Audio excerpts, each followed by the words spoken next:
Alright, so I've gone ahead and I've created a whole bunch of parameters to hook up to the various options within our network, and I've done all those relative references. It would have been a pretty slow, boring video for you to watch me set up each and every one of these by hand. But I'll give you a quick run through of what all of these various parameters are hooked up to in the network. So as we saw in the demo for setting up these HDA items, the num cutters is relative referenced to the force total count of the scatter here. This cutter resolution is linked to the rows and columns for these grids. This seed is used in a whole bunch of places. I've wired that into the global seed on the scatter, to the global seed on the attribute randomize for the normals. I've also reworked the offsets a little bit for our low frequency noise. It seemed like the random function was not giving us the vector version.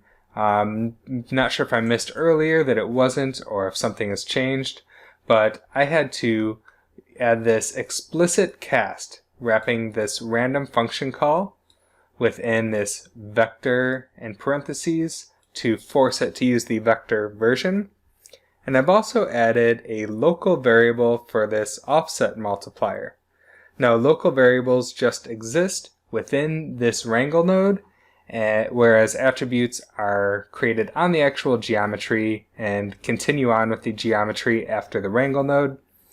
The difference being those attributes are added with this @ symbol, whereas just using a data type like float creates that local variable. This probably isn't super crucial since we would get different noise anyway by changing our incoming scatter, but I still like to vary as many things as possible whenever that seed value changes. And slightly more simple than that is the offset on the higher frequency mountain detail here. I've changed that offset to 100 times that seed value for both X, Y, and Z. Once again, probably less important for these noises since those will drastically change along with all the cutters, but still nice to keep all of that as random as possible. And we looked at this a little bit earlier when I talked about setting up these links, but I've created this add cutter ID toggle, which we're using down here like we saw earlier. And for the noise settings, as you can probably imagine, the large noise amplitude and size are linked to this attribute noise here for the element size and amplitude. And this float for the large noise octaves is linked to the max octaves on the fractal. Then moving on, we have the options related to the smaller scale detail.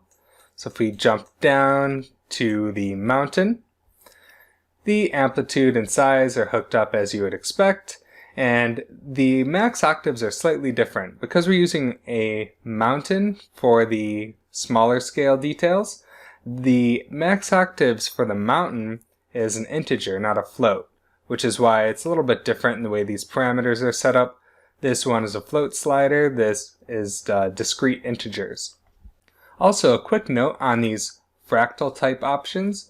I've flipped the mountain to just use a standard fractal type, but if you really want to finesse how the fractal type is applied to your small scale detail or the larger noise above, you can check out the help for the mountain SOP, and they do a pretty good job of explaining the differences between the different noise functions. Here you can see what the different noise patterns look like, which is quite cool. And this shows you what all the different fractal types look like with the standard versus terrain and so on and so forth. And if you want to get deeper into this, you can check out some of the options for lacunarity and roughness and etc. But typically I don't really need to mess with that stuff too much, and just the standard fractal type and normal size, height, and max octave options are generally enough for all the cases that I've run into. Getting back to the parameters, the add mesh subdivisions is an integer that is linked to the subdivide just before that small scale noise. And then we have our padding. So I have the upper and lower padding both set to 1, but I found that when you have really large objects, you might want a bit more padding. So I've set the bound expand here to be a channel reference to the lower padding here, to the lower padding there. Same thing with the upper padding, but I've also multiplied in, where it's channel referenced here, this padding mult parameter. Now, I've set the default value to this. If we look at our edit parameter interface and select the padding multiplier, this might be a little bit hard to see in here. Anyway, I've added it there. It's easier to read up here. This is getting a value for the bounding box Y size of our input geo, and it's multiplying that down to 0.1. So if we have an object that's 100 units tall, then this will grab a value of 10. But if we have really small input geometry, we don't want that to shrink our padding to nothing, so we want a padding multiplier of at least 1. So I've set the default value for this attribute to be a function. It's getting the max value of either 1 or 0.1 times the Y size. This is really an optional thing. You can always just leave out this padding multiplier if you don't want to mess with it, but I find it kind of nice for handling objects of different scales. And then finally, the last of the parameter set here, I've added this option to trim outside object, which is just activating that switch, which will run that little trim to object network there. And finally, this expand trim object is linked to this VDB reshape SDF here. Now for the VDB from polygons, as I mentioned before, this voxel size is something we have to watch out for. So I haven't made a parameter for this voxel size. You could put in some sort of a voxel size parameter if you would like to, but instead I just set this to a formula that would vary that voxel size based on the size of the input geometry. Let's bring that up in the parameter view so it's a little bit easier to read. This looks like a little bit of a mess visually, but it's not too complicated. I'm using a couple max functions to find the maximum dimension in x, y, or z of the object. So we have one max function that looks up the b-box for both z and x and returns the maximum of those, and then we're feeding that into another max function that will compare that result to the y size. So whatever that largest size is, it will multiply that by 0.005. So in this case we have a voxel size of just a little bit over 1, and it's giving us voxel dimensions of 137 by 128 by 205, which seems pretty reasonable, and hopefully this function will keep that approximate voxel size consistent regardless of how big the object is that's connected to this HDA. Now, one thing we haven't considered yet is how the size of our scattered grids should be affected by the size of our input.